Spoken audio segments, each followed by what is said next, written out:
And that, my friends, is how America was made great once again. Breaking at this hour, Jimmy Sengenberger is currently at the crossroads of politics and economics. Radio broadcaster master, now the celeb on the web. He's the smarty of the party. He's in cahoots with the grassroots. Jimmy at the Crossroads brings you thought-provoking commentary, hard-hitting interviews, original satire, and the best bumper music known to man. Jimmy at the Crossroads! Gonna talk money, gonna talk politics. Great for all generations. Oh, what a great mix, I said. Gonna talk money, gonna talk politics. Great for all generations. Oh, what a great mix. I got Jimmy at the Crossroads, making sense out of nonsense. People want answers, they want to understand. They come to the crossroads and Jimmy gives them the plan. I said, gonna talk money, gonna talk politics. Great for all generations. Oh, what a great mix. I got Jimmy at the crossroads, making sense out of nonsense. Come on, Jimmy, what you got?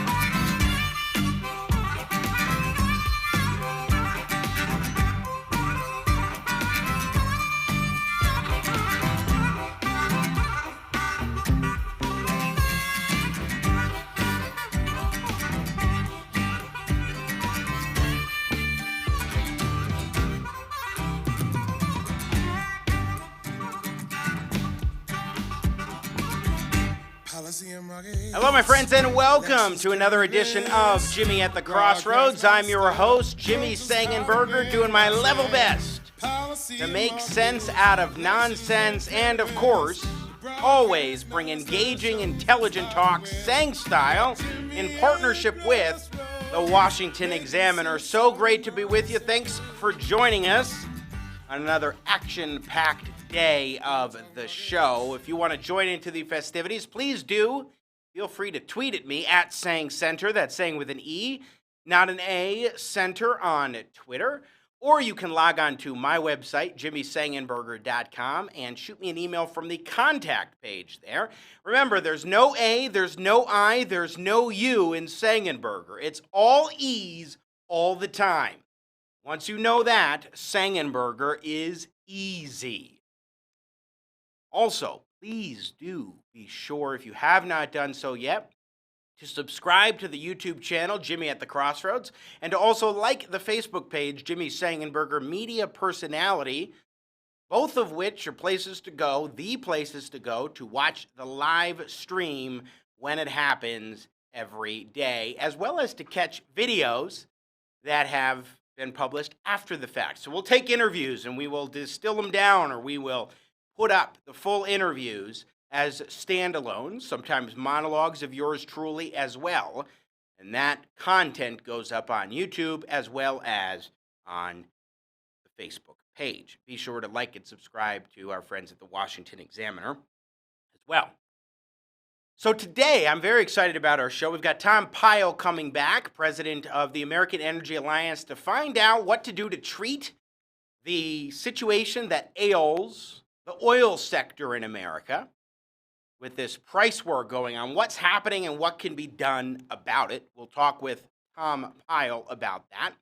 We'll also be joined by Elaine Parker, who is Chief Communications Officer of Job Creators Network. We'll get her thoughts on the Paycheck Protection Plan and the effort to expand that, which Democrats are trying to squelch right now. And then, last but not least, former Congresswoman Nan Hayworth, MD, will rejoin us to talk about what's ailing people with coronavirus, how that's expanding, and her thoughts on the efforts to mitigate so far and how well they're working and so forth, as well as the hydroxychloroquine treatment. There's a lot of debate and discussion. We talked with Nan earlier last week, I think it was last Monday, about this. Again, an update, because there's more and more discussion about this, and the media and other folks are trying to, I think, diminish the idea of using this drug as a partial treatment for COVID-19. We'll get to the bottom of this with Nan Hayworth, medical doctor. So looking forward to having a conversation as we talk about what's ailing the oil industry right now and how to treat it, what's ailing small business and how to treat them, and what's ailing us with coronavirus and how to at least treat it, even if there's not a cure at this point in time. But first, I want to give a few thoughts on the World Health Organization, because this is just, it's stunning to me what has been going on with the WHO, and especially when we think about the leadership of the World Health Organization. I want to play cut 7 here. This is the World Health Organization's Dr. Alward. We played this clip before a few times. We'll play it again. Dr. Alward, in an interview with a Hong Kong media outlet, where he refused to answer particular questions and even acknowledge Taiwan's existence and so forth. And it is so striking. This is cut 7. I'm going to go with cut 7, Nathan. And we will run it now. Would the WHO consider Taiwan's membership?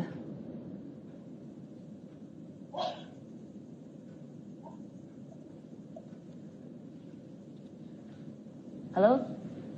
I'm sorry, I can't hear. I couldn't hear your question. Okay, yeah. Let me repeat the question. No, that's okay. Let's move to another one then. Right, because I'm actually curious on talking about Taiwan as well, on Taiwan's case. Hung on the reporter. I mean, that is the audacity of this organization, which in January put out that now infamous tweet saying that the Chinese government said there was no human-to-human transmission of the coronavirus. Well, let's go to the World Health Organization's leader and hear what he had to say about not wanting to politicize coronavirus. Across other differences that we have, across ideology, when there is a crack at the national level between political parties, between religious groups, or between other groups, that's when the virus gets a crack that it can exploit and defeat us. So number one is the national unity, working across party lines.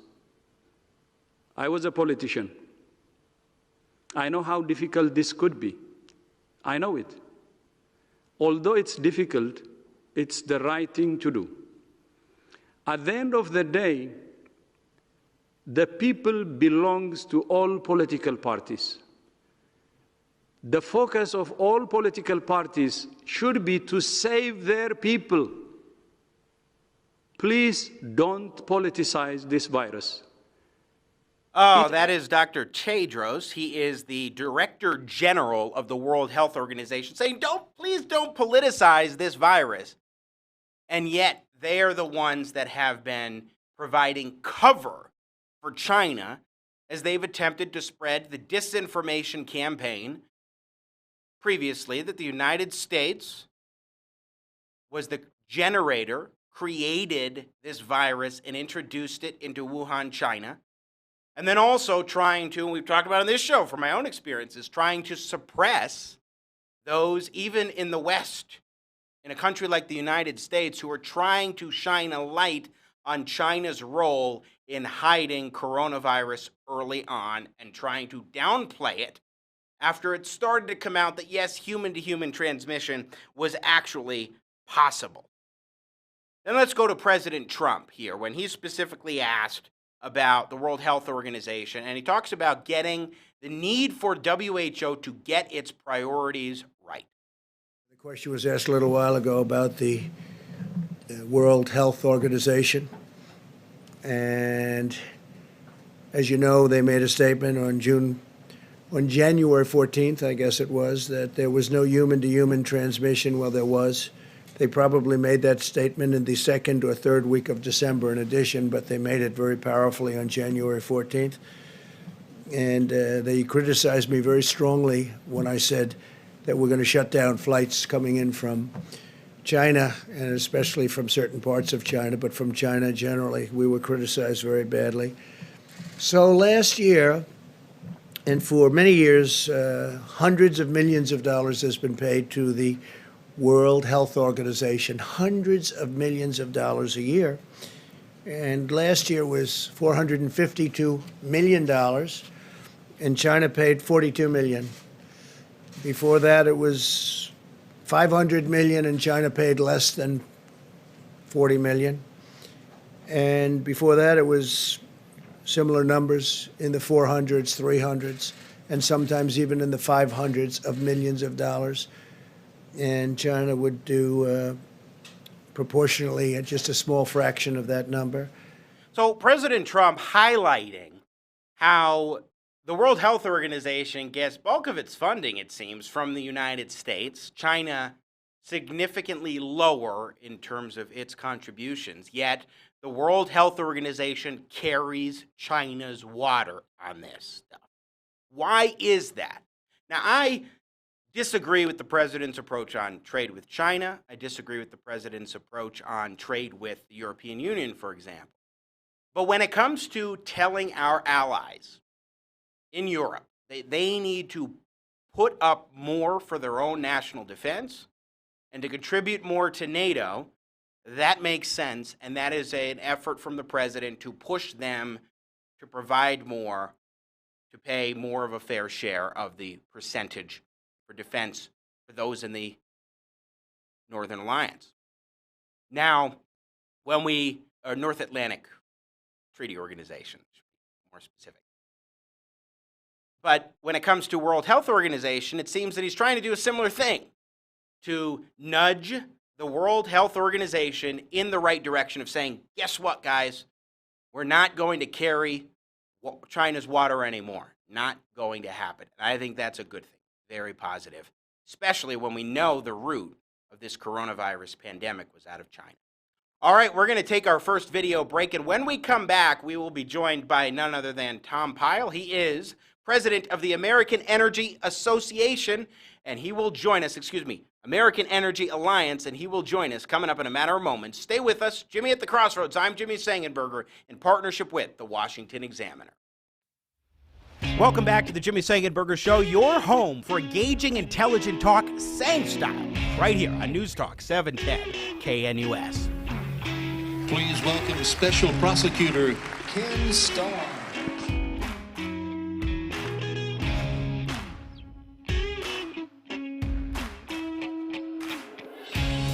Well, Judge, we've been spending a lot of time. You were on the radio for a full hour this morning with me.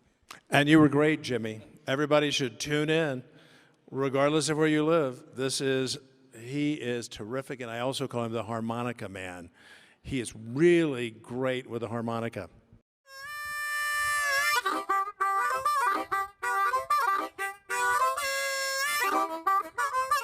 You required me, the law required me to provide you this, but you can do anything you want to, including ignoring it. I was 8 during the impeachment proceedings, Judge. What a show-off. I don't remember, every time I talk with you, though, and I tell you this, you're a historical figure for me because I don't remember a day of the Clinton investigation and the impeachment proceedings and anything. They let me out of the museum, so thanks. Good. That's why. Rumors of war with Iran and an outbreak of World War III are greatly exaggerated. The Arab world, Israel, all those relations are being rebuilt because of what President Donald Trump has been doing.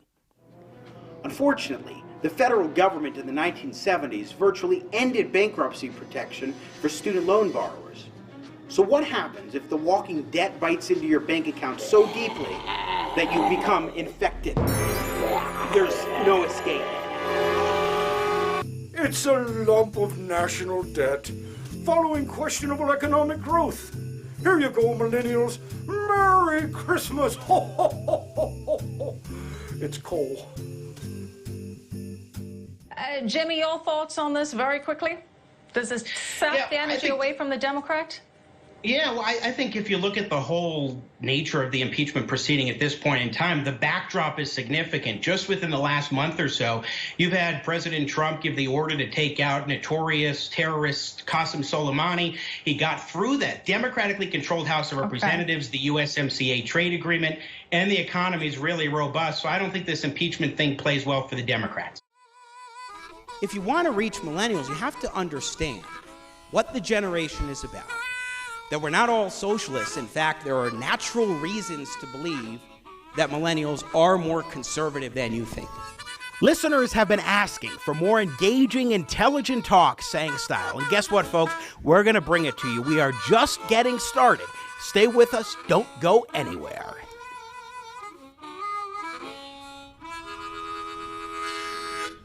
Thank you.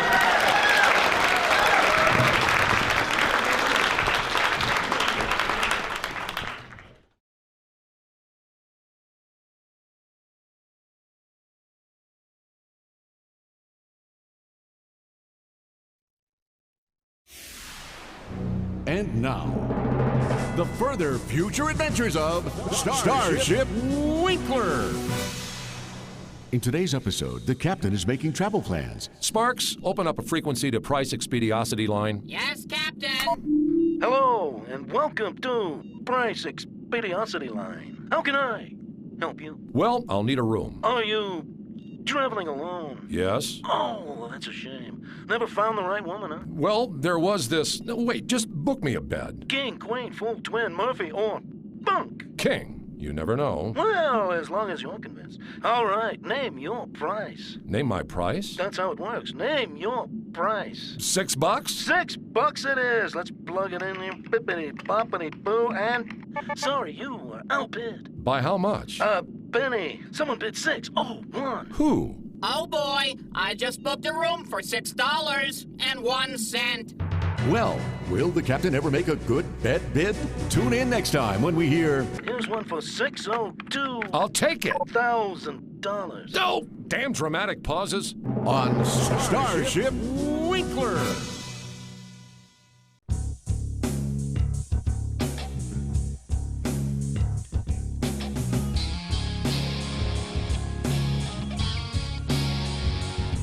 Do you wear a toupee? Do you yell out, Spark? Do you put in pauses when you talk?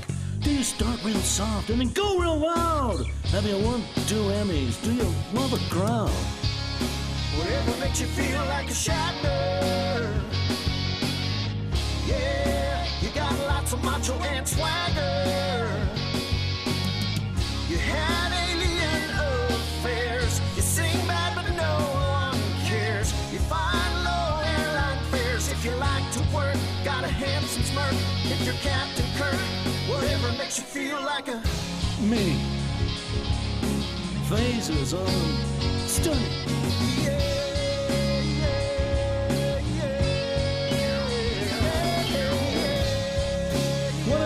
Welcome back to Jimmy at the Crossroads. I'm Jimmy Sengenberger. Great to be with you on this Thursday, April 9th. Thanks for joining us, being a part of the program. Joining you in partnership with the Washington Examiner as we do our level best to make sense out of nonsense at the crossroads where politics and economics collide. So one significant issue that is impacting the global economy, the U.S. economy, and not only that, but the stock market too, has been the oil industry. And what we have seen as far as the rockiness in the oil and gas sector with the price war that has been going on between Russia and Saudi Arabia, which has been driving down the cost of oil significantly. It's at about $26 a barrel at this point for WTI crude, I think. And it is striking to think about how low it has been and on a consistent basis. What exactly is going on here? How is it impacting American oil producers? And what might be done in order to help treat the condition? To talk about it, we're pleased to be rejoined here on Jimmy at the Crossroads by Tom Pyle, who is the president of the American Energy Alliance, rejoining us here on the show. Tom, welcome to the program. Good to have you back, sir. Thanks, Jimmy. Good to be back. How you holding up? You know, I'm doing all right. How about you and your family? We're doing it.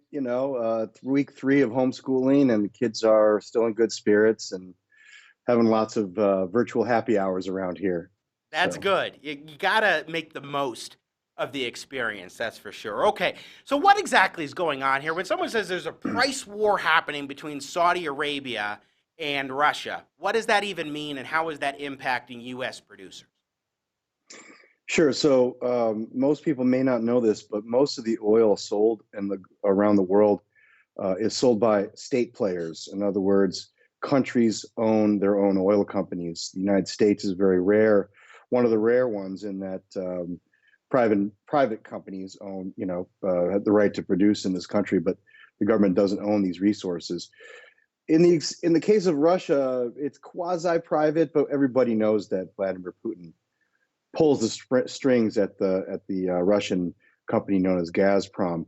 Saudi Arabia, of course, the crown owns their reserves. And so for years and years and years, OPEC, which is the cartel that was put together by the major oil producing countries to basically set global prices, used to hold all the cards.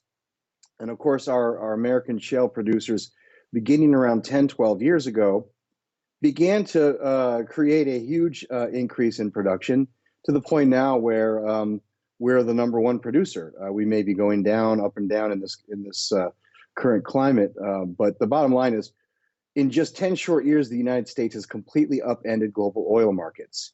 And as a result, OPEC is falling apart. They're having fights amongst their partners. And in this case, Saudi Arabia and Russia wouldn't agree to any kind of a production level. Russia said, no, we want to turn on the spigot. Saudi Arabia said, well, if you do, we will. And then boom, all of a sudden the markets reacted. There's going to be a lot more oil coming online. And so we, the United States producers, are going to suffer as a result, because when this happens, prices go down, in part to try to bury the competition, in this case, U.S. shale producers. Well, we went through this one time several years ago. Saudi Arabia upped production. And guess what? Our producers responded by being more efficient, being more versatile, and being able to turn on and off those shale plays much easier than the Saudis anticipated. And the result was they got better and stronger coming out of that. Now, if this were a traditional situation where the price would be going down as quickly as it is, consumers win, because we would be basically enjoying lower gas prices and lower prices for transportation, for airplanes and for our supply lines. And that's kind of a consumer stimulus, right? But with coronavirus, we've got this double whammy of this bidding war between Saudi Arabia lowering the price, and then demand for the product plummeting at the same time.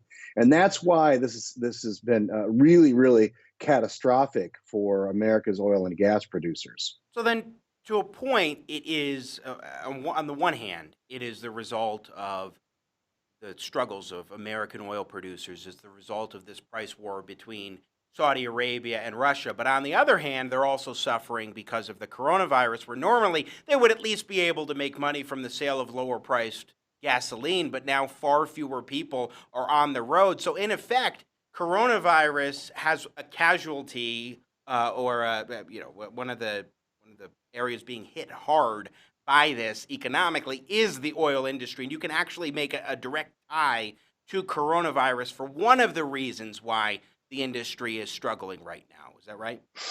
Yeah, absolutely. I mean, really, the way the oil price is ideal, I call it a Goldilocks situation. If the price is too high, producers are doing well, the guys who pull it out of the ground, but consumers don't do well. If the price is too low, we do well because we pay less for our gasoline, but our producers are struggling.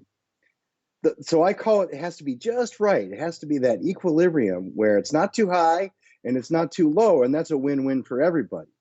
And it's significantly more important today because 10 years ago, we weren't producing the record amounts of oil that we are. So our energy industry, our oil and gas industry, is much bigger and more vibrant than it was. It employs more people than it used to. And so when the overall price of oil is down, it hurts a bigger sector of the American economy than it would have, say, 10 years ago.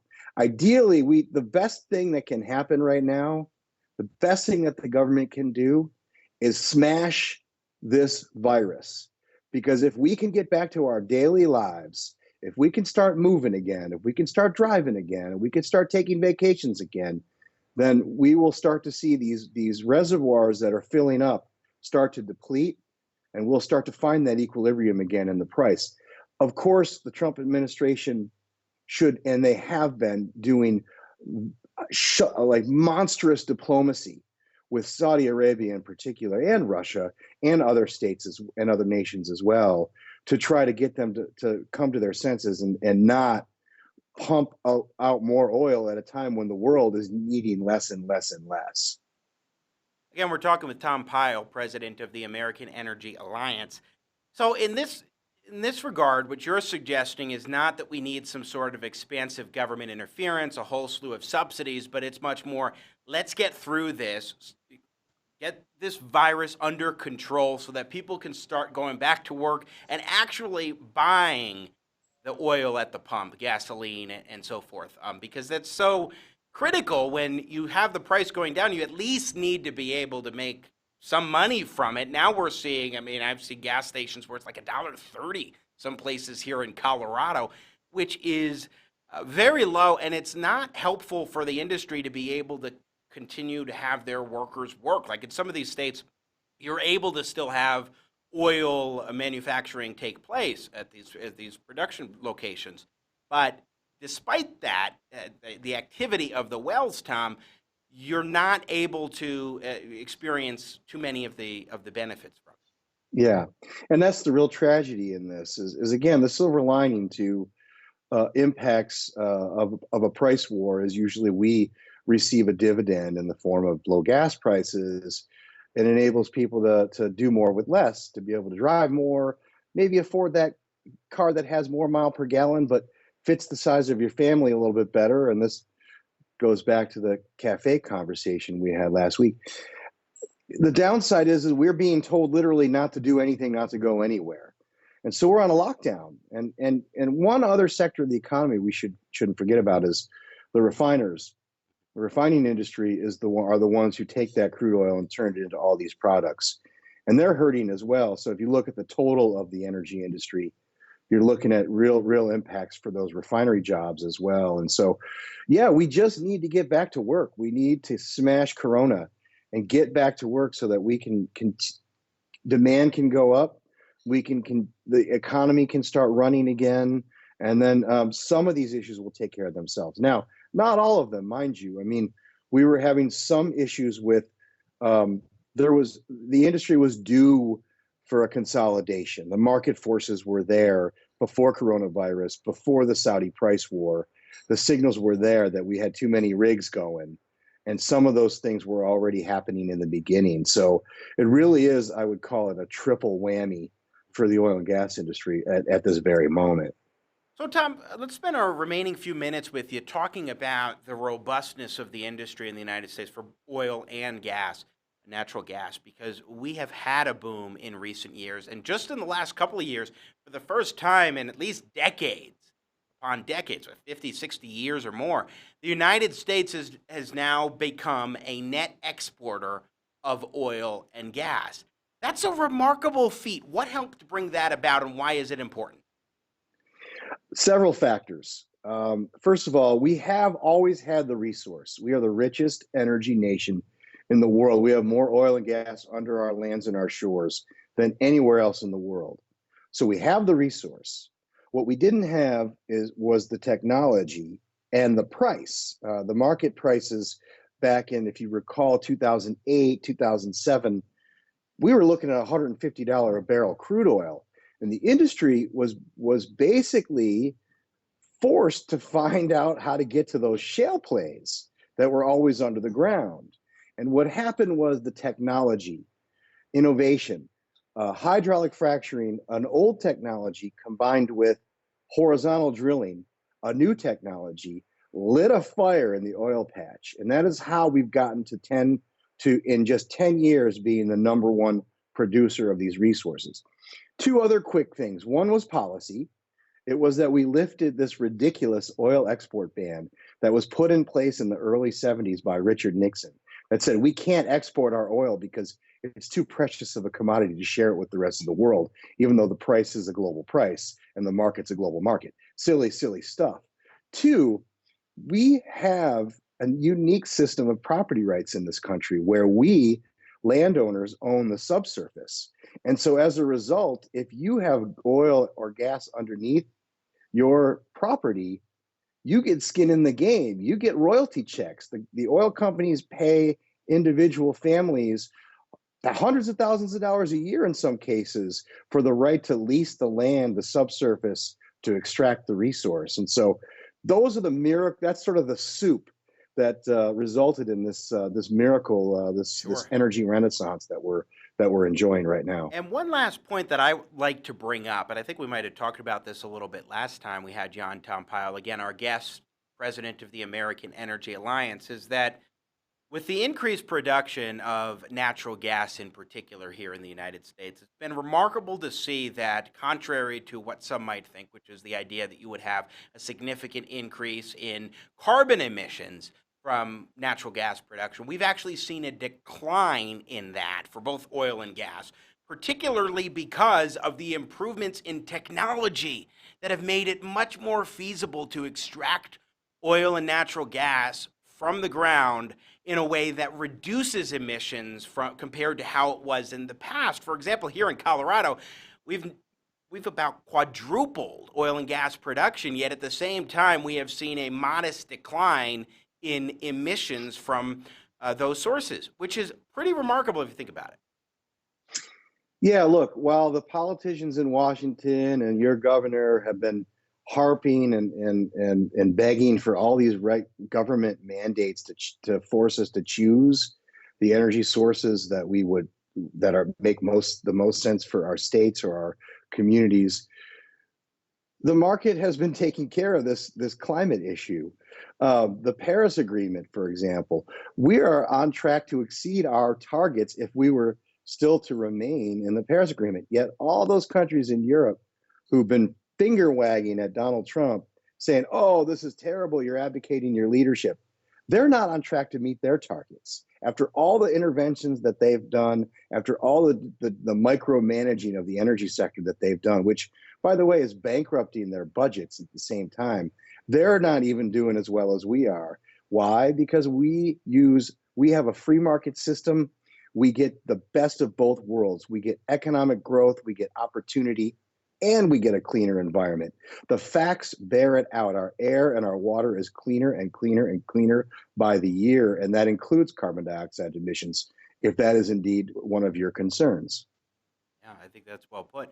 Tom Pyle, president of the American Energy Alliance. Great to have you back on the show. Thanks for taking the time, and once again, stay well and stay healthy, you and your family. Be back anytime. Thanks, Jimmy. Good.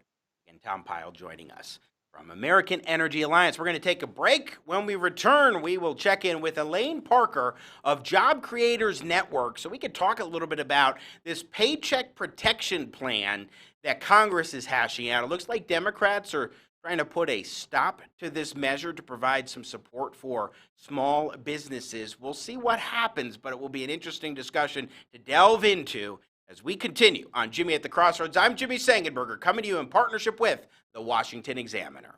These are the auditions for guest host of my new show, Jimmy at the Crossroads. Please step up and state your name. Hi, I'm Dr. Phil. You know, every pancake has two sides, and we're going to get to the other side of that pancake when we come back from the break. Mr. Shatner. Bernie Sanders will probably be the Democratic nominee.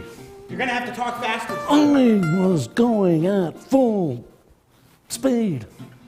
Kelsey Grammer. Very well. I'll send you all to heaven before condemning you to hell. My little snowy flake, poor little snowy flake, triggered in every way. President Bill Clinton, whenever you're ready. Hey, how y'all doing? So, how about we play a little game of the old switcheroo? Thank you. Hey, if I get the gig, do I get an intern? Thank you. Just asking. Tom Hanks, go ahead, please. I am Tom Hanks at your service. Can you try an announcer voice, sir? Oh, an announcer voice. Oh, come on. I got a lot of movies to do. Okay, I'll do an announcer voice. I am an announcer. I'm the announcer. Ha! How was that? The announcer guy. Ha! I think we're going to have to do another audition call, guys.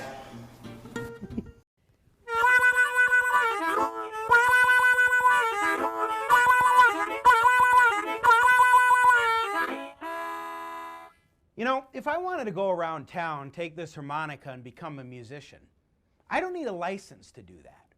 But if I wanted to be a barber or a cosmetologist, it'll take me thousands of hours of training and experience in order to get permission from the government to do just that. I'm Jimmy Sengenberger. Let's talk about occupational licensing.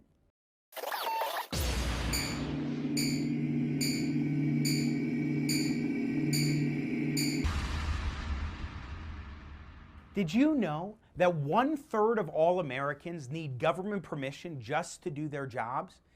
And that according to the Mercatus Center, many of these workers earn less than the average income. How can you improve your station in life, have upward mobility, and prosper on your own terms if you're constrained by the government like this? It's called occupational licensing, and it's the requirement that many jobs need you to meet in order to do that job. That is, for example, training and experience that's required for you to get the okay from government to start working. Plumbers license plumbers. And if you really want to know the real function of licensure, of licensing all these occupations, all you have to do is go and see who goes down to the state legislature to lobby in favor of licensing. Now, if the real true function of licensing is to protect consumers, you'd expect consumers to be lobbying for licensure. Now, this is something that hurts a lot of people. It's actually not helping people on the whole, according to a number of studies. For example, an Obama administration study found that most research does not find that licensing improves quality or public health and safety. In fact, here in Colorado, where I live, barbers require 10 times the amount of training and experience as emergency medical technicians in order to start working. When it comes to cosmetologists, they need 12 times as much training and experience as EMTs. People who are saving lives need far less training and experience to start working than barbers do. We need to start scaling back occupational licensing because this will help to unleash the unlimited potential of each and every individual. And that's what we should be focusing on.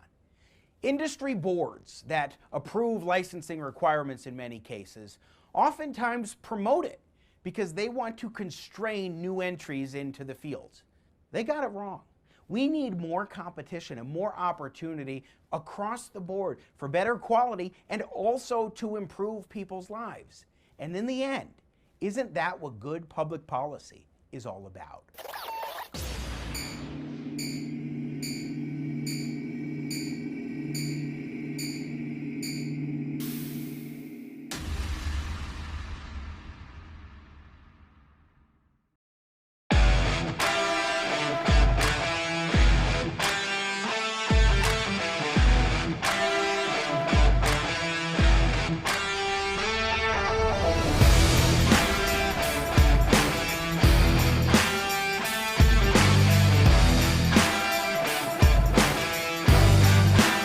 Folks, we will be right back on Jimmy at the Crossroads, experiencing a minor technical difficulty. Stay with us.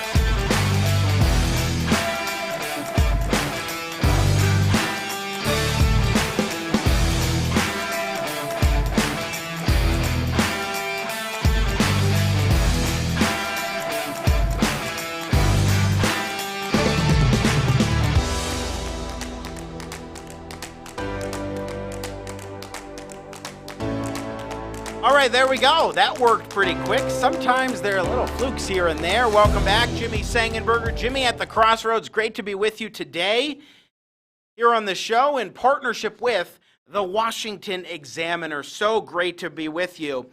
I want to read a little bit. This is interesting coming from the Wall Street Journal.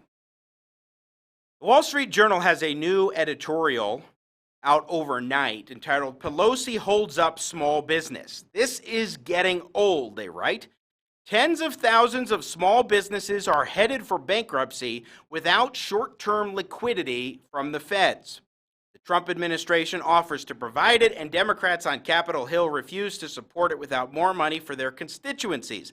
The latest example concerns the $350 billion Paycheck Protection Program that was part of the $2.2 trillion CARES Act. The program offers forgivable loans to maintain payroll and cover overhead during the economic shutdown.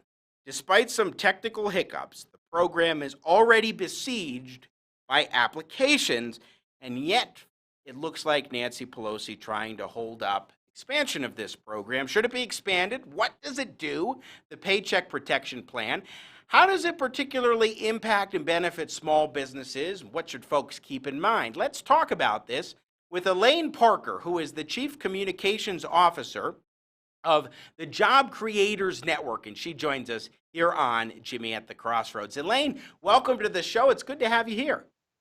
Great to be here, Jimmy. Thanks for having me. Thanks for taking the time. So just give us the top line. What does the Paycheck Protection Program do? The Paycheck Protection Program is actually a lifeline for the 30 million small business owners out there that are really on the forefront of this crisis as a result of the coronavirus. They've been driving our economy for the last 3 years, but unfortunately, they are taking the biggest hit as a result. And the Paycheck Protection Program provides 8 weeks of funding in a forgivable loan that they can use to make payroll and to keep their lights on, basically. And all they have to do is maintain their payroll during that 8 weeks, and the loan is simply forgiven. This is a lifeline for small businesses for the next 60 days so that we can kill this virus and get our economy back to work. Now, in terms of the Paycheck Protection Program, how has it been rolling out so far, and why is there talk now of expanding it in a potential phase 4 measure?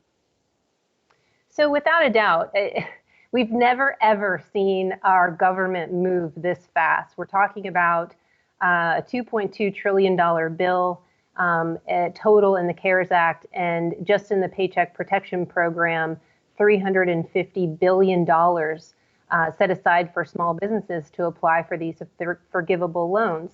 There's certainly been some hiccups in the program. I mean, they passed the bill in a few days, and then a few days later, they had guidelines out for banks on how to issue these loans.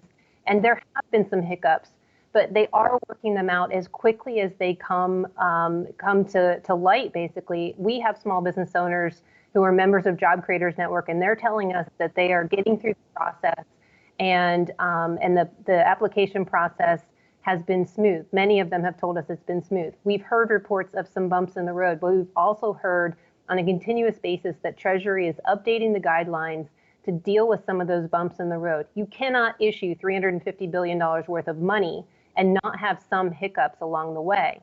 And what we know is that it's very popular because already $100 billion under the program has been committed, which is why at this rate, only a few days in, Republicans and in the Senate and the president is asking for more money to fund the program. They want to amend the CARES Act and add another $250 billion to it. And Democrats seem to be trying to put a hold on that particular measure. Why? As there's a discussion more about this Phase 4 CARES Act program or bill, what is it that Democrats are trying to get for this, or do they not like the Paycheck Protection Program, or what? Do we know? Jimmy, it's disgraceful. This is simply an amendment to a bill that everybody already agrees is a good bill and a very popular program. What they're trying to do is fund additional programs within the CARES Act that aren't running out of money. The only program that is running out of money is the Paycheck Protection Program. So this is to fill a hole, basically, to plug a hole. And they should have been able to pass this in 10 minutes and move on. We know that there's going to be a phase 4, that we can talk about other funding for other programs. But right now, the only program running out of money is the Paycheck Protection Program. And really, Senate Democrats' message to small business today was drop dead, because 30 million of them are out there and they need a lifeline. And that's exactly what this program was, or is, for small businesses to keep their employees paid. I mean, again, this week we had over 6 million people file for unemployment. So in the last 3 weeks, we've had 16 million people file for unemployment. You know how many jobs we're losing per hour? For every hour, we're losing 34,000 jobs an hour. For every hour that Democrats delay this aid, we're losing 34,000 jobs. Let that sink in for a second.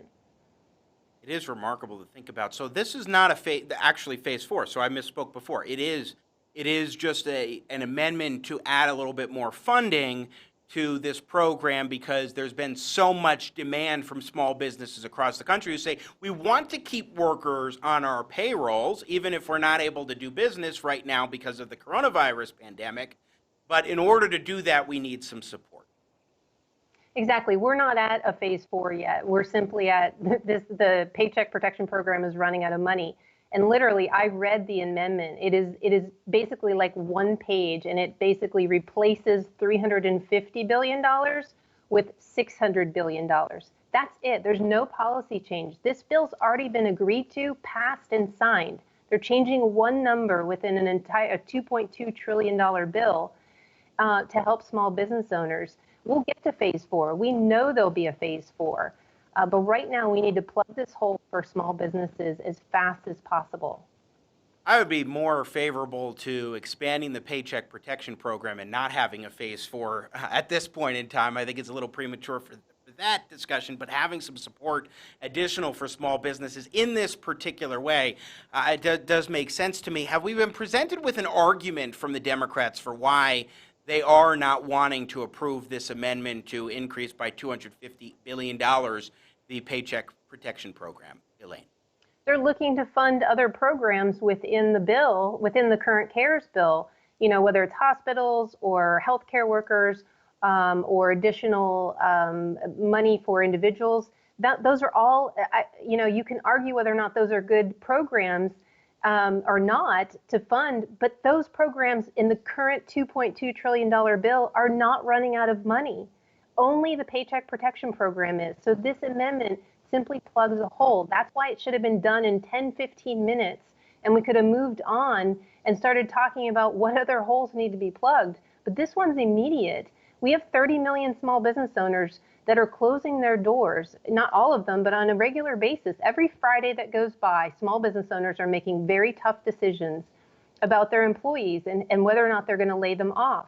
And we really think that this Paycheck Protection Program is a much better investment of taxpayer dollars to keep these employees paid through their employer and attached to their companies versus being paid by unemployment insurance. Because when this economy is ready to reopen and we kill this virus, it's going to be a much faster startup if all of these people are still attached to their companies. Now, in terms of small business, can you give us, Elaine Parker, again, our guest, Chief Communications Officer for Job Creators Network, give us a sense for the scope of small businesses in America. How significant are they to the U.S. economy? Small business, as I've mentioned, there's 30 million of them in this country. They employ half of our workforce. They have been driving this economy for the last 3 years. They create they create 2/3 of all new jobs. So their impact on our economy is tremendous. And we always say at Job Creators Network that small business is too big to fail. And we've spent the last few weeks working directly with Secretary Mnuchin and his team, as well as the White House and leadership in Congress, on developing this CARES Act and getting it through and making sure that small business was really at the center of the program, because, like I said, they are going to drive us out of this crisis. You know, once we get through the healthcare crisis, which has basically created an economic crisis, once we kill the first crisis, we will definitely be driven out of the second crisis by small business, because they create all the jobs. It is important for all of us to keep in mind the role of small businesses, because there's this saying that small business is the backbone of the American economy, and it's so true. I know we often think of companies that are big, you go to Walmart or you go to the mall and see a lot of these bigger chains, but keep in mind that a lot of times even some of the big corporations have franchises that are small business owners, that are not just a part of the company, but they're part of the company, but they have their own business, their own franchise. And that's, I think, critical to keep in mind as well in this discussion. In terms of small business, I mean, at some point, hopefully sooner than later, the American economy will reopen and we'll be able to get back to work. When that happens, what do you think policymakers should be keeping in mind looking ahead to be able to help strengthen small business, or in my view, even better, get out of the way of small businesses so that they can grow and prosper once again? That's a great point. And really, what government has been doing through this entire crisis, led by the president, is they have been getting out of the way. And we've seen private enterprise step up and solve these problems, whether it's creating a vaccine and getting it to human trials in record time, or other companies stepping up and starting to build ventilators or face masks. I mean, all of these things are being done by private enterprise, but under government coordination, not government control. That has been a huge difference that we need to actually acknowledge, that it is private enterprise solving this problem. It is not government solving the problem. It is government getting out of the way. And as we look forward past this virus and this lifeline that we're giving to small businesses right now to keep them going, is we need to look at a Main Street Recovery Act, something very targeted to Main Street small business owners. And we've been advocating for a payroll tax holiday for small businesses under 100 employees to the end of the year, which will not only put more money back in employees' paychecks as we get the economy started and let them keep more of their hard-earned money, but it will allow small businesses to not only reinvest, but recover a lot faster as we get through this year and through all of this crisis. Elaine Parker, again, our guest, Chief Communications Officer for Job Creators Network. Going back to the Paycheck Protection Program, I want to play cut 4 here. This is Senator Marco Rubio of Florida talking about this plan and some of the challenges of getting it expanded with additional funding. Again, already approved in the CARES Act, looking for additional funding. The challenges with the Democrats. Our problems with the leadership, because the World Health Organization serves an important purpose. Unfortunately, it has been politicized. China has undertaken an effort over the last 15 I apologize. years It's to cut sort of 5. I'm sorry, Nathan Matus. Let's go ahead and play cut 5 of Marco Rubio. Couple points to make. Number one, yes, I think I fully understand that people out there are desperate and want this to work. So do I. I also think we have to have some perspective. This is a plan that was passed 2 weeks ago this Friday. It hadn't even been 2 weeks yet. It was implemented 6 days later. Until Friday of this week, there wasn't a bank in America that had ever made a PPP loan, and there wasn't and the SBA had never made one. So this is a program rushed out in 6 days because we are in an emergency. When you have an emergency situation, it's chaotic. I know that from living through multiple hurricanes. You're managing the chaos at the same time as you're trying to get rid of the glitches that appear. And every day this program has gotten better. There are still some substantial obstacles in the way that need to be fixed. This can't be the way the program works long term. As far as the payroll is concerned, the point of the program, that's why it's called the Paycheck Protection Act, is to get money into the hands of small business so they can continue to pay their employees even if the business is not opening and running. And there is a portion of it that they can spend on rent, but we wanted the bulk of that money to make payroll so we can keep people off the unemployment lines and keep them from disconnecting from their employer. Well, that's Senator Marco Rubio from Florida, and I wanted to play a snippet of that. Elaine Parker, your response or your thoughts on what Senator Rubio had to say? He's absolutely right, and Senator Rubio and Senator Collins really fought for small business and developed this Paycheck Protection Program. So I commend their leadership on really putting small business at the forefront of this. But he's right. Rolling out a program of this magnitude in such a short time, you are going to hit bumps in the road, and we are hitting them.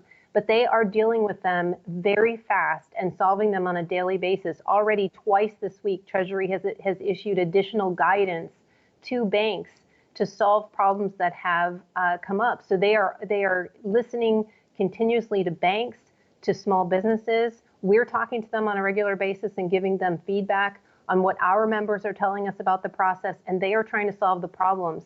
We will get there, but we need now to actually fund the program because it is very popular, and small businesses recognize that this will not only help them fund some of their operations, but most importantly, it will help them keep their employees paid so that when this economy starts, again, we can start up much faster. It is important to be able to have businesses revved up and ready to go when they're told, hey, green light to get back to work. Elaine Parker, final question for you from the Job Creators Network. How optimistic are you that some additional funding at least gets provided and the Democrats will say, okay, we'll go ahead and do it? Maybe not the $250 billion that's being asked for, but some additional measure, or do you think they're going to hold it up until they get something that they want? Well, I hope that they don't hold it up, but this has been their game plan so far, as they see an opportunity to leverage for exactly what they want and hold out. And the reality is this funding has to get to small businesses no matter what. We have to get it to them. So I think it will pass. I think it will pass, today or tomorrow. But it shouldn't be a fight. It shouldn't be like this at all. Small businesses, they are too big to fail, and we've got to get them the funding.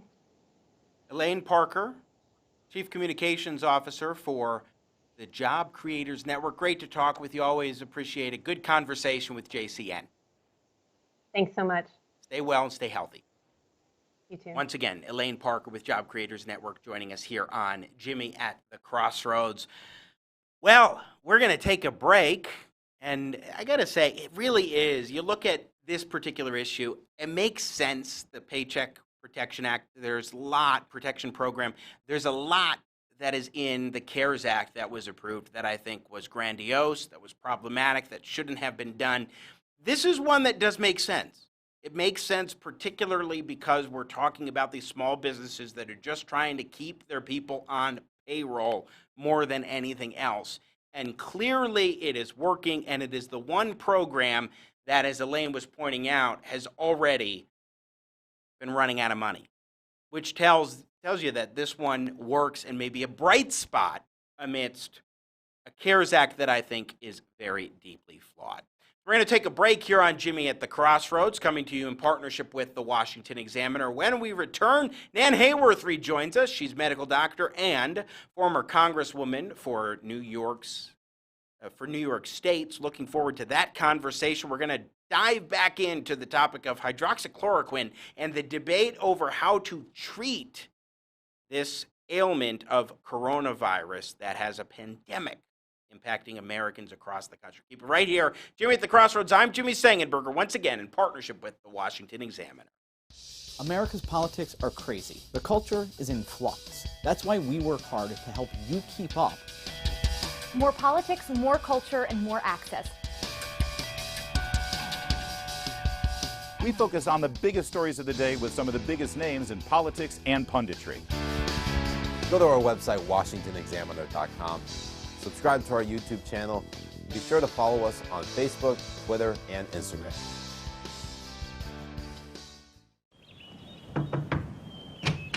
Census Bureau, I need to take your census. Hi. All right, let's get started. Can you identify yourself? Yeah, this is me. When is your birthday? September 15th. What year? Every year. Race? Republican.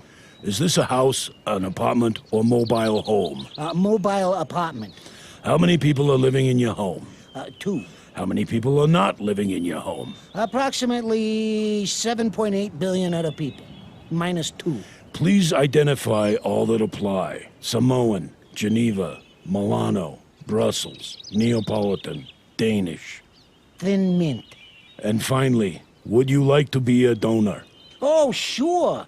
Tonsils, toenails, and elbows.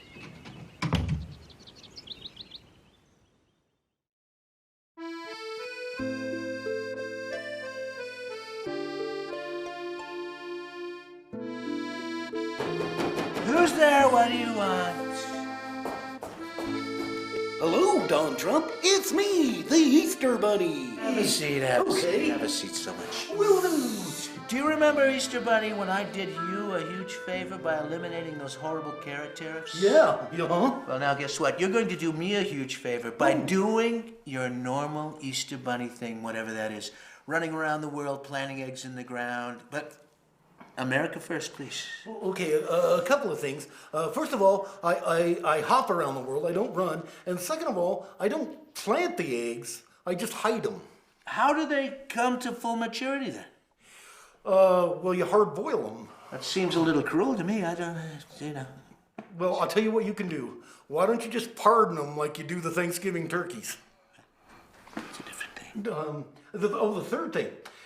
How am I going to get around the world, Mr. President? The travel ban's in effect. There's TSA to worry about. I mean, I got to get... Consider it done. Consider it done. I'm going to use the War Appropriations Act to commandeer Santa's sleigh. Good idea. And there's nothing he can do about it. Well, he might not... Oh, you're worried about his elves. The elves, yeah. Believe me, if they raise a stink, it's going to be boom, boom, out go their northern lights, believe me. Oh, that seems kind of harsh. Now, tell me something. When you hippity-hop out of your tomb... that would be Jesus. Every year. And you see your shadow? That would be Puxatawny Phil, the gopher. That means there's 6 more weeks of the quarantine, isn't that right? That would be Dr. Fauci. You know something very interesting? The Easter Bunny. Most bunnies leave only white eggs. There's only me, sir. And that's wrong. I'm the least egg-cis man you'll ever meet. This year we're going to have all the colors of the eggs everywhere, every stripe. A panoply, a panorama, a rainbow. A rainbow of colors. Yeah. I want it to look like Walt Disney himself threw up. Thanks for that visual. I think I can make that happen. Let me call my peeps. We'll get around the world before you know it, and Easter Sunday's going to be great again. Oh, and this year, Mr. President, yes, just as a favor, I promise not to smoke all the Easter grass. That's a very good. That's a little joke I got from Colorado. I'm going to tweet that one, actually. I'm out of here. I'm tweeting it right now. Here I am. Oh, by the way, when you get to heaven, say hi to Half and the bunnies for me, please. I really don't think that's the way it works, Don Trump, but I'll see what I can do.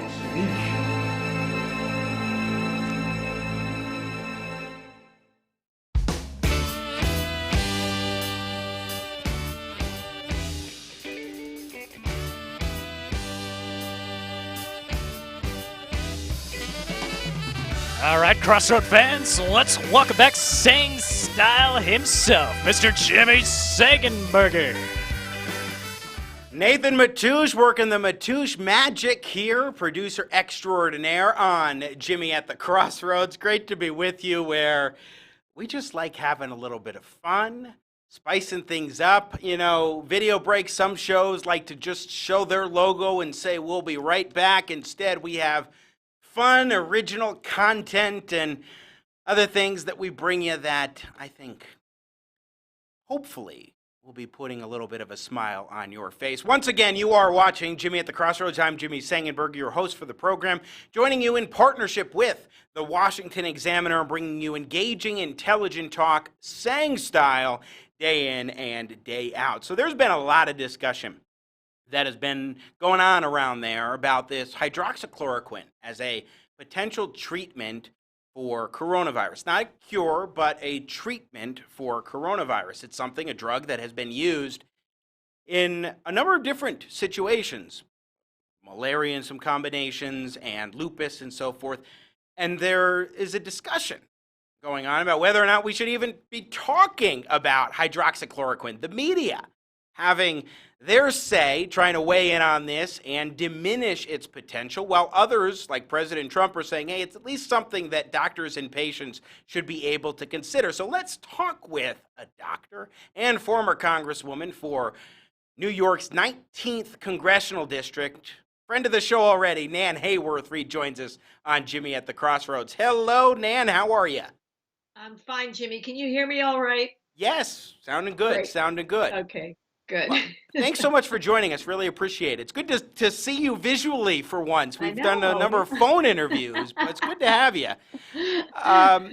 So you are a medical doctor yourself, and so you have an understanding of science, of medicine, all those things that I just don't quite understand. Hydroxychloroquine, what is it? What does it do? How is it used?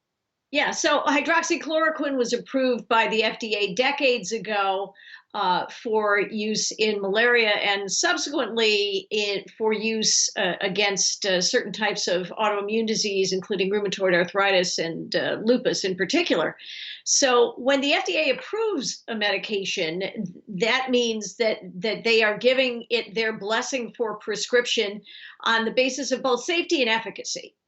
The safety aspect is something that is important for prescribers to be aware of, because once a licensed prescriber has access to an FDA-approved medication, that prescriber can administer it for any reason. It doesn't have to be for whatever the FDA specifically approved it for. It is legal to prescribe for anything else. So evidence has been gathering steadily for many weeks now, and it started with a study in China. And let's bear in mind, Jimmy, that they're studying lots of different potential interventions against COVID-19, including many medications that are not on the market yet, some that are, but are antivirals for other purposes, and then hydroxychloroquine, because in the test tube, in the lab, hydroxychloroquine definitely has demonstrated activity against coronavirus infection, particularly in its role in admitting zinc into cells. And that's why you hear about people taking zinc with hydroxychloroquine. The zinc in particular seems to inhibit the virus once it gets inside our cells, inhibit its replication. And this virus is prodigious at replicating. We make millions of copies of this virus. So a Chinese study came out that looked favorable. A French study came out that looked favorable. Small studies, not the kind of gold standard studies that Dr. Fauci rightly talks about, in which we have hundreds or thousands of patients who are given one intervention in contrast with either no intervention or a different intervention, and then we actually compare on a wide basis. But there has been an increasing body of evidence that hydroxychloroquine is promising. The safety aspect is being questioned and emphasized, especially by folks who are antagonistic to President Trump. But Jimmy, I can tell you the safety aspect, and I'm an ophthalmologist, and I managed lots of patients who took hydroxychloroquine, brand name Plaquenil, on a long-term basis for rheumatoid arthritis or lupus, and none of them had retinal complications from it. So you're going to hear a lot of scaremongering about potential complications, cardiac, retinal, et cetera. But when administered by licensed clinicians, competent clinicians in this short-term use for folks with COVID-19, it does appear to be safe, and we are gathering data at a rapid pace from centers across the country.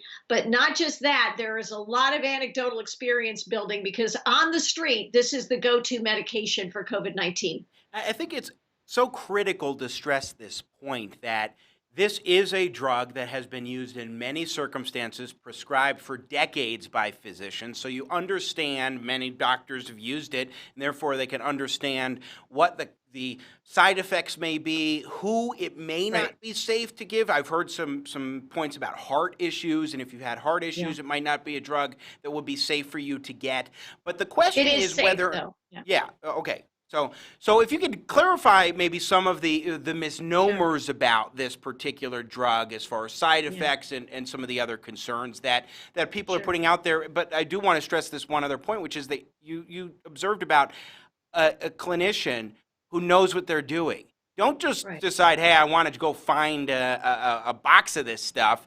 You want to go to your doctor and actually get prescribed from a clinician who knows what they're doing. And if that's the case, they'll make those smart decisions in consultation with you, the patient. Exactly, Jimmy. The reason, of course, that hydroxychloroquine has become so politicized is because President Trump, who has incredible instincts and a fine mind and is dealing with a crisis the magnitude and swiftness of which, quite honestly, is unprecedented in our history. When we've dealt with world wars and the Civil War, there was a long buildup, if you will, and I'm not diminishing any of those great accomplishments by Roosevelt and Lincoln, but this is an amazing feat for this president. So, of course, about 3 weeks ago now, President Trump came out strongly talking about hydroxychloroquine as a possible promising intervention. And in the fullness of time, so far, for the most part, the president seems to have been borne out in this. And again, we're still gathering data, which we need to do. Dr. Fauci's emphasized it, and he's right. But Jimmy, as you say, in the hands of a doctor who knows you and who will follow you and who understands potential risk factors, which are pretty minimal. In fact, a doctor who has an enormous autoimmune disease practice in Los Angeles wrote a very strong letter that Dr. Mehmet Oz was talking about on various media outlets, saying, look, we don't worry about cardiac complications with this drug, basically. We just don't. Okay, so that's good news. That's good news, Jimmy. And you're right to ask about it because, again, folks who want to see President Trump look foolish, and I'm sorry, but that's what this amounts to in all too many cases, and it's been talked about by a lot of folks who are rooting for President Trump to fail, which means they're rooting for all of us to fail, are making much of potential risks. They're not non-existent, but they are minimal.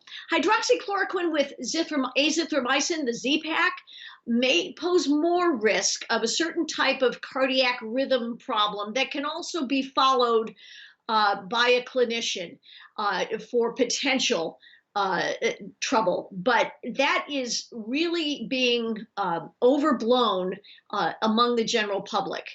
We're waiting for evidence. Evidence is building.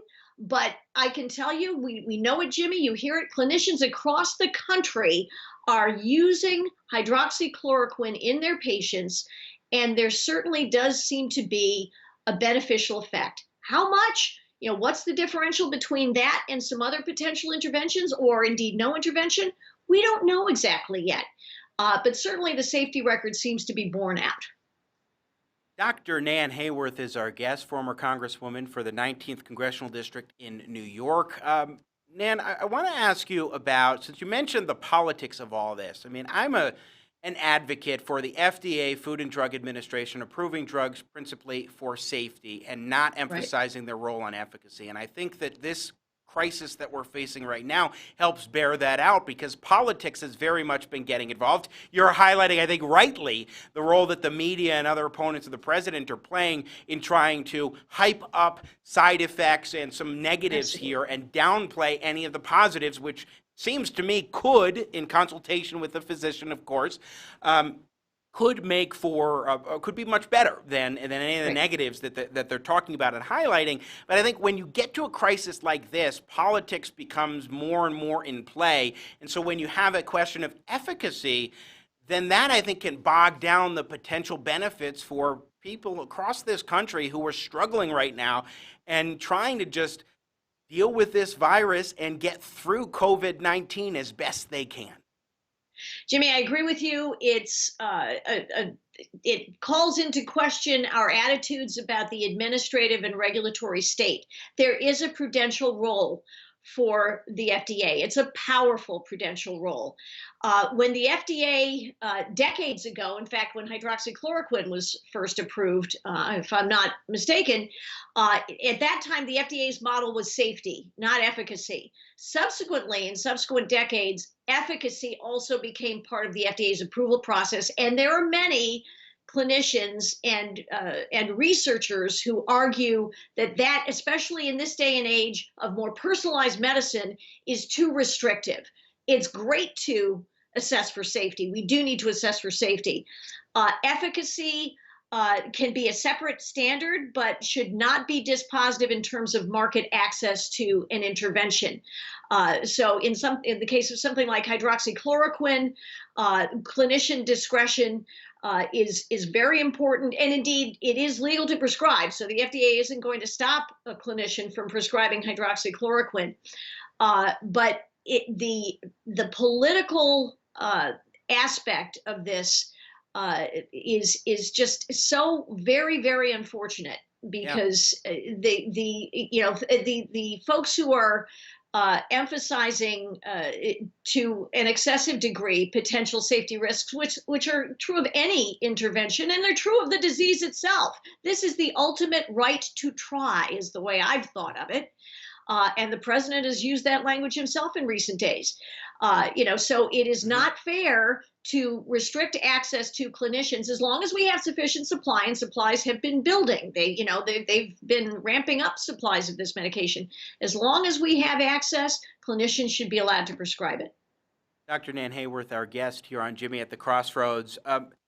To your point about doctors being able to have the latitude here to make these prescriptions, as they have done. I mean, I have had off-book medications. That is to say, it's not particularly intended for this, but it's been successful in this regard. So I'm recommending that we prescribe it. And I've said yes, and it worked, and it was effective for me for personal situations in a couple of circumstances. But there was an instance, I think it was last week or 2 weeks ago, where briefly the governor of Michigan had banned these prescriptions being used, particularly of hydroxychloroquine for addressing COVID-19, and then rescinded that ban. But that type of issue where the state, being the federal government or the state government, gets in the way of doctor-patient decisions is deeply troubling to me as an American. Well, yes, Jimmy, it is fundamentally anti-libertarian, and it always amazes me the folks who profess to be libertarians and yet embrace political figures who do seek in every conceivable way to give the state ever more control over what we do on the basis of, understood the precautionary principle in a lot of ways. But an overemphasis on the precautionary principle beyond issues of fundamental safety, beyond issues of whether or not something could actually be harmful. And that's why the FDA was established. We all know the Pure Food and Drug Act, because there were products being promoted to the public as safe that were not. So we get that. But beyond that, Governor Whitmer's action was indeed, she herself relented on that. It could be viewed as an excessive controlling response. That kind of action has tended to be concentrated among governors and officials on the left-hand side of the political ledger. And again, I think it's because they find it difficult to conceive of an area of modern life in which government can't do things better. And this is a perfect example of that.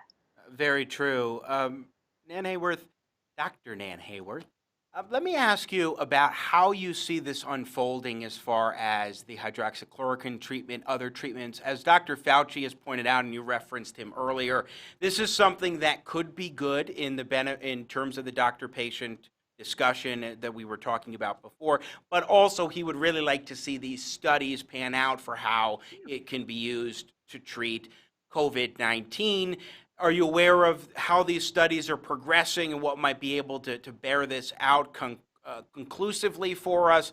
And do you envision that more doctors, as they look at this more deeply and don't just go listening to the media headlines, and I don't know how many doctors are actually listening to the media headlines anyway, but that they may prescribe it more often, particularly as more research comes out saying, hey, it does seem to work? I think those involved in the studies, number one, the results, such as they are, the data, that is to say, are still preliminary, although certainly there is enormous impetus to release data faster. And Scott Gottlieb, former FDA commissioner, has talked about that. We need much more real-time access to data so that we can perform analysis in the swiftest way possible and draw conclusions, especially in the face of a condition like this that is literally killing people. Lots of questions, Jimmy, about when it may be best to administer this medication and in what kind of combination. My vote personally is for hydroxychloroquine with zinc, and on an outpatient basis, as soon as the diagnosis is made, ideally. if the patient has any degree of symptomatology that might be conspicuous. But that's certainly not any sort of official recommendation. And we don't know yet, what those who are performing these studies, they're all being done in hospitalized patients who are going to be among the sicker ones. What the implications of those data when they are released will be for patients who are not as sick. That's where the large and growing body of anecdotal evidence, so to speak, lies, is among all these folks who are prescribing these medications among outpatients. And certainly the volume of stories that we're seeing, the Michigan Democratic legislator who received hydroxychloroquine and recovered miraculously. A personal friend of mine, Steve McMillan, who's on Facebook, was feeling poorly, got a prescription for hydroxychloroquine, within hours felt better. Dr. Mark Siegel's 96-year-old father, outpatient, felt as though he was at the brink, God forbid, of death. Got hydroxychloroquine and bounced back. So I think the evidence probably favors it, but we're not going to know anything formal, I don't think, from the studies that the FDA is sponsoring that are controlled. They are closer to the gold standard of what we're looking for scientifically, but have to be interpreted in that light. If it's only among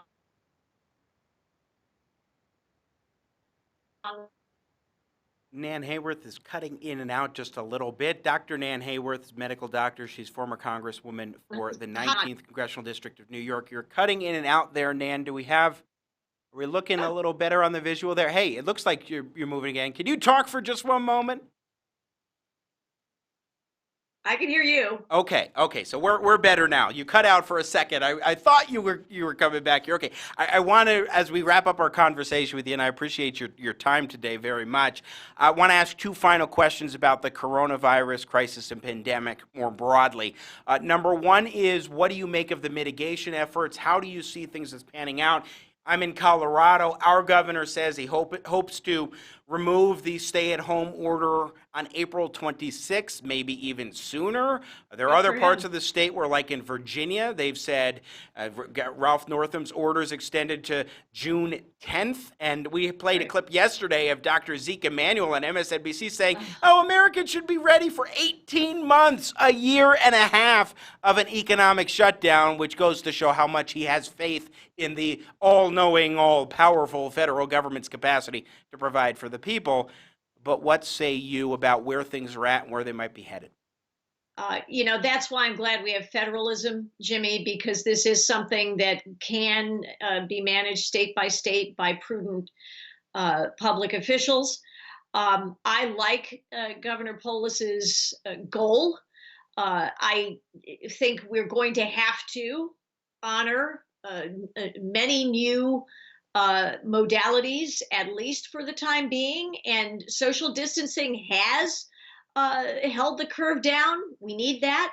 But Jimmy, I'm going to share with you something else, because all of this depends on basically converting COVID-19 from something lethal to something survivable. And interestingly enough, there is news, growing evidence that perhaps most patients who are admitted to intensive care because their oxygen levels are low do not need and may indeed be harmed by being placed on a ventilator for support. What they may primarily need is a very large boost in oxygen input along the lines of high altitude pulmonary edema, which is something that, maybe Coloradans may be a little bit familiar with.